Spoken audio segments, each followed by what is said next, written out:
guys, ako nga pala si Drazen, gumagawa ng mga video about sa buhay ko, sa araw-araw na ginagawa ko bilang isang may kapansanan sa buhay at makapagbigay na rin ng inspirasyon sa inyo at sa kapwa ko rin na may kapansanan. At kung na-appreciate nyo yung ginagawa ko sa video, don't forget to subscribe, like, and click the notification bell para maging updated ka sa aking mga susunod na video. Thank you and God bless to all.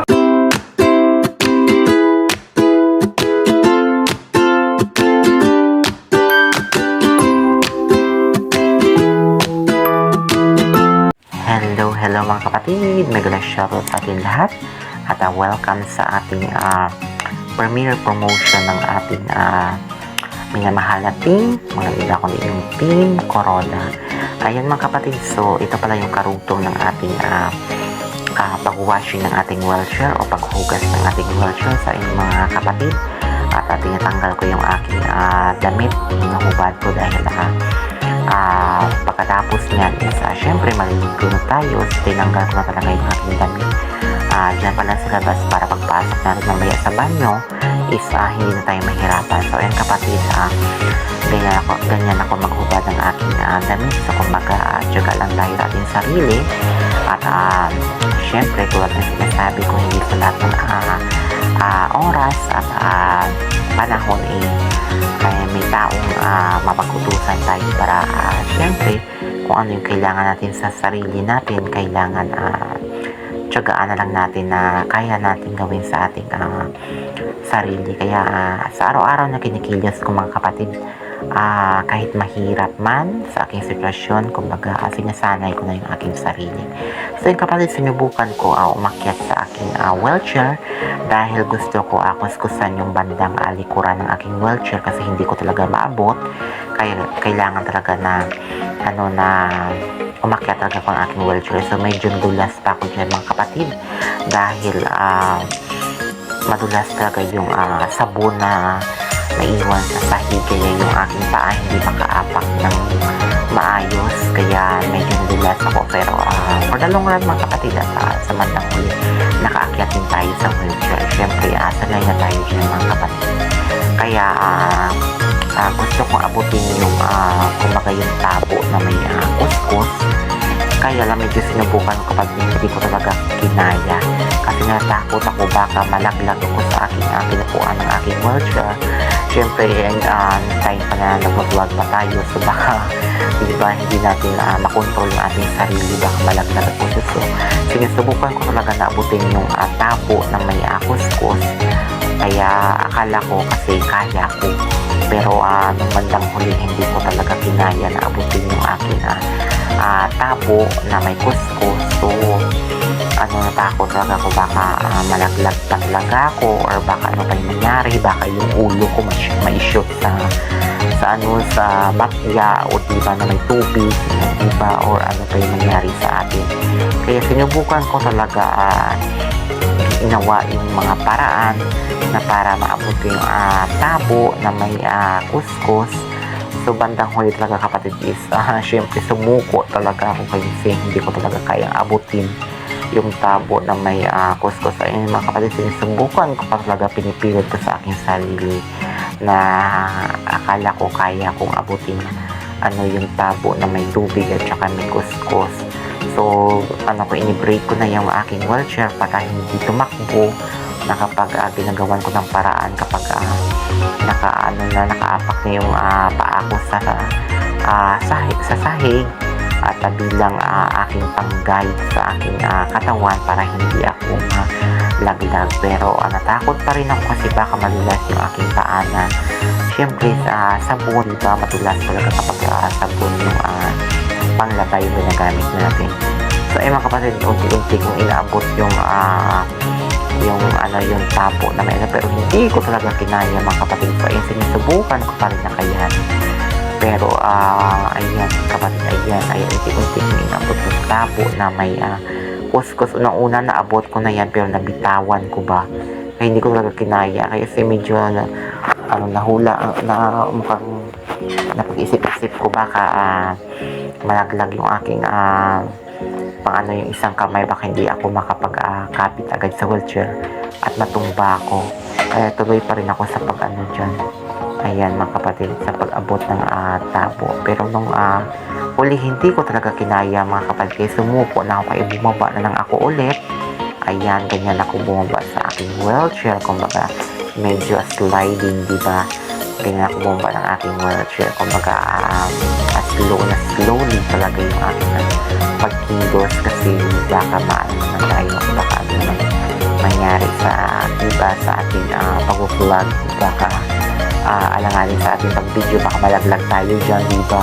So yun mga kapatid, inuna ko muna yung tabo na may tubig at kuskus sa itaas ng aking wheelchair. Pinatong ko muna sa upuan and then umakyat ako ulit mga kapatid. So ayan, umakyat ako ulit ng aking wheelchair. So kasi kapatid, ang bigat talaga ng aking katawan. Kasi nung dati talaga kapatid, mapayat talaga ako, payat ako as in. Kaya ngayon medyo syempre sa kain na rin natin minsan na i-control, kaya medyo nakataba na rin tayo, kaya ganyan na yung ating katawan. So hindi ko talaga kinaya na minsan na i-ano pa yung aking katawan. So kahit paano, kailangan subukan talaga natin kasi sino pa naman yung tutulong sa ating sarili, kundi ano man talaga, kundi tayo lang din, diba? Ayan, so mabuti at diba, hindi ako nahihirapan sa pag-kuskus at pag-angat ng tabo na may kuskus at tubig kasi mas sinuna ako na siya pinatong sa upuan at ako yung sumunod na umakyat. So ayan mga kapatid, ayan, at kinukuskus ko na yung bandang likuran ng aking wheelchair para at least kahit paano, kahit yung mga dumi-dumi dyan is matanggal man lang, diba? At syempre yung mga kalawang na nandun sa wheelchair na rin is natanggal man na kahit paano. So ayun mga kapatid, at gusto ko lang talaga magpasalamat sa mga taong naniniwala sa aking kakayahan, sa mga taong lagi nagsusupport sa akin, at sa mga taong naka-appreciate sa aking video, lalo na yung may mga kapwa ko dyan na may kapansanan na laging nakasubaybay sa aking mga uploads, at tulad ng aking mga kapin na minamahal mo aking mga kapin, to all members of Team One Love and all members of Team Corona. So ayun mga kapatid, at bumaba naman ako ulit at syempre tuloy yung ating pag-release na ating wheelchair at maya yung mga kapatid kaya babanlawan ko na siya at syempre para matapos na rin tayo sa hugas ng ating wheelchair at syempre let's go to the ligo naman tayo. So ayan mga kapatid, at maraming salamat talaga sa walang sawang pag-suporta niyo sa akin na kahit ganitong way man lang ako makapag-vlog, na kahit isipin naman boring man yung aking pag-vlog or what ano man isipin nyo sa aking pag-video or sa aking mga bawat upload, at tuloy-tuloy pa rin ako sa pag-upload mga kapatid dahil wala akong hinangad na kundi ang makapagbigay ng inspirasyon sa inyong lahat at tanging na i-share ko yung aking buhay dito sa pagiging vlog ko. Kumbaga daily vlog ko na ito mga kapatid, na kumbaga kung ano yung ginagawa ko sa araw-araw, ano yung pinakaharap ko sa bawat araw is kumbaga naipakita ko sa mga kapwa kong tao, kapwa kong may kapansanan, kumbaga kung ano yung kaya ng normal na tao na basta kaya rin natin tulad natin ng mga kapansanan sa buhay is kinakaya talaga ng mga kapatid. So ayun mga kapatid, sobrang thankful ako sa mga team na meron ako, lalo na yung Team One Love, Team Corona, at sa ibang team na lagi nag-supporta sa akin, at sa ibang supporters natin na hindi man natin ka-team ay lagi tayong sinusuportahan at lagi tayong tinutulungan, pinapakita ng kabutihan at pag-share ng mga blessings. So yun ngayon kapatid, at maraming salamat sa mga kapatid. So ayun mga kapatid, tapos na ako sa pag-hugas na aking wheelchair at magubanda na tayo ng ating wheelchair para makuha na yun mga sabon sa ating wheelchair at syempre para makapag-focus na rin tayo ng ating ginagawa at maliligo na rin tayo mga kapatid. So basta alam niyo kasi kapatid, medyo matagal na rin ako hindi ka nakapag-premiere kumbaga na siguro na nagpapareply lang ako minsan kasi talaga minsan talaga makareply sa busy. Tapos yung internet ko ngayon mga kapatid, yung aking wifi is ngayon medyo hindi naging okay. Ewan ko ba, kaya medyo maganda lang ako makapag-support. Pero about sa team ko, sa team Kuroda, sa Premier Promotion or Tambayan, asahan niyo mga kapatid na lagi ako nakatambay sa inyo. At kahit hindi na ako makapag-dugtog, minsan talaga is busy talaga mga kapatid, talaga naubusan kasi ako ng mga nakatambak na video. So kailangan ko naman gumawa ng mga video na pang-premiere natin, lalo na nag-premiere din tayo sa Team One Love at lalo na sa ating minamahal na Team Kuroda. Ayan, at sobrang thankful talaga ako sa mga team na meron ako, lalo na yung mga team admins namin dito sa Team Kuroda, Kuya Master and Ate Ana, at sa to all lahat ng admin dito sa Team Kuroda, at sa lahat ng mga members, maraming salamat.